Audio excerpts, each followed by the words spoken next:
સુરતમાં ગણેશ પંડાલનો અનોખો video social media પર વાયરલ। વિદાય આપતા પહેલા ભક્તો બે કાન પકડી ઉઠક બેઠક કરતા જોવા મળ્યા। ફૂલપાડા વિસ્તારના ગુપ્તેશ્વર યુવક મંડળનો વિડીયો વાયરલ।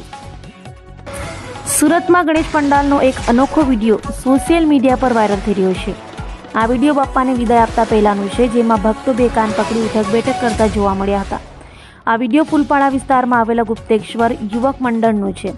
વિડીયોમાં જોઈ શકાય છે કે ભક્તો 10 દિવસની પૂજા અર્ચના દરમિયાન જે કંઈ ભૂલ થઈ હોય તેની ક્ષમા યાચના માંગી રહ્યા છે। આ પ્રકારની અનોખી વિદાયનો વિડીયો લોકોમાં ભાવનાત્મક લાગણીઓ ફેલાવી રહી છે।